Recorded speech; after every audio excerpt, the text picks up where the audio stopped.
You can use the ARC4 Dynamic Array type to define a variable-sized array. It's just like native Python's array because you can also append, extend, and pop off values from the ARC4 Dynamic Array.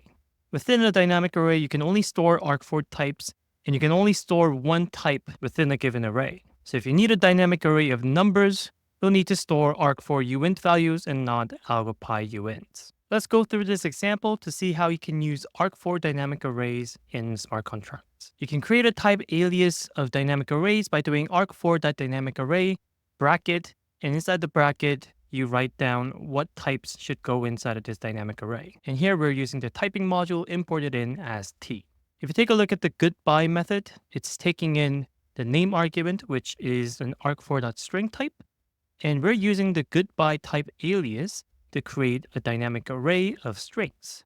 So we are including an arc4 string value of goodbye and passing in the name, which is also an arc4 string.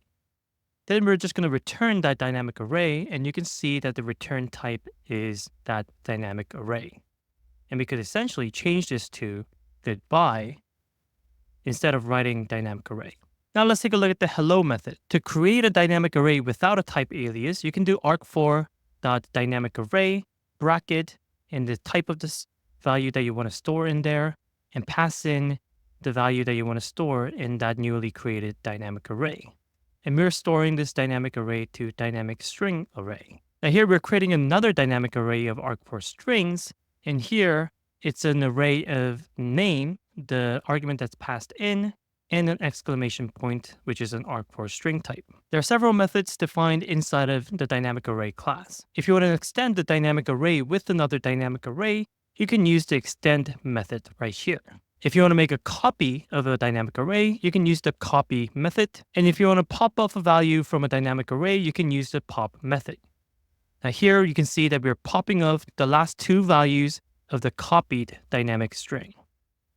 Then we're going to append a new arc4 string called world. Now, since this copied dynamic string array is a separate instance of a dynamic array from the original dynamic string array, all of the changes that we made to the copied version is not reflected in the original dynamic array. So here we're iterating through that dynamic array, getting the native string value, so not the arc4 string, the algopy.string value, and we are adding those string values to the greeting string value. So we're essentially changing the value stored in this dynamic array into a string, and then we're returning that string value. So although we've made all these changes, by returning greeting, which is a string version of the dynamic string array, it should return hello with the name argument passed to it. Let's quickly check if everything works properly with Laura.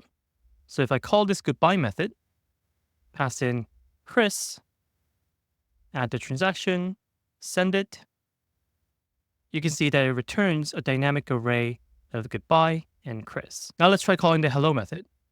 We're also going to pass in Chris here, add it, send it, and you can see the return value is hello Chris, not hello world.